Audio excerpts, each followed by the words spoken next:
काला साया।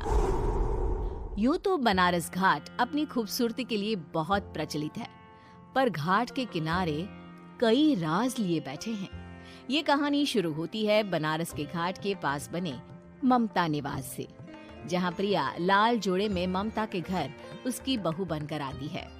आओ आओ बहू, घर को अपने पैरों से पवित्र करो।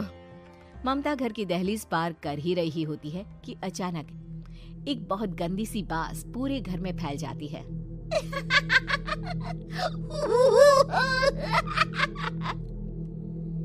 ये बदबू और ये आवाजें, ये कौन हंस रहा है माँ? अब ये पड़ोसी ना हमारे थोड़े अलग से है। कहाँ हम शाकाहारी और ये मांस मच्छी खाने वाले। छोड़, तू ध्यान मत दे और गृह प्रवेश कर। और हाँ बहू, अपनी सास की एक बात हमेशा याद रखना, इन पड़ोसियों से तो कभी बात नहीं करेगी। अच्छे लोग नहीं है ये। अपनी सास की ये बात मानेगी ना बेटा? हाँ माँ, जो आपकी मर्जी, मैं उनसे बात नहीं करूंगी। अगले दिन प्रिया अपनी पहली रसोई बनाने रसोई घर में जाती है। ये छोटी बात तो नाक में जा रही है। एक काम करती हूँ, खिड़की खोल देती हूँ। प्रिया खिड़की खोलने जाती है। इतने जाले, लगता है इस खिड़की को कभी खोला ही नहीं गया। पर ऐसा क्यों? ओह, नॉन वेज की स्मेल आती होगी ना। 2 मिनट के लिए खोल लेती हूँ, फिर बंद कर दूंगी। प्रिया खिड़की खोलती है। खिड़की खोलते ही उसकी नजर सामने वाले घर की खिड़की पर पड़ती है, जहाँ एक लड़की खड़ी होती है। हाथों में मेहंदी, लाल रंग की साड़ी, बिल्कुल सजी धजी, मानो प्रिया की तरह ही वो भी नई नवेली बहू हो। वो प्रिया को देखकर मुस्कुराती है।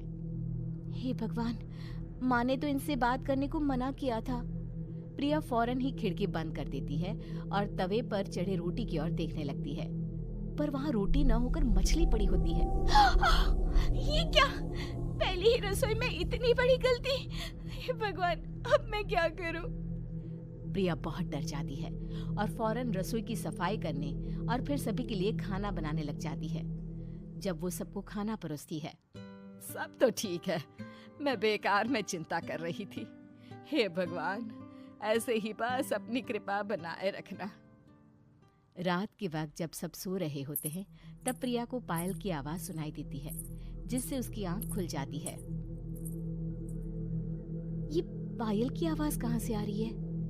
प्रिया उठकर उस आवाज के पीछे छत की सीढ़ियों तक जाती है। तभी उसे बच्चे के रोने की आवाज आती है। प्रिया छत पर जाती है तो क्या देखती है?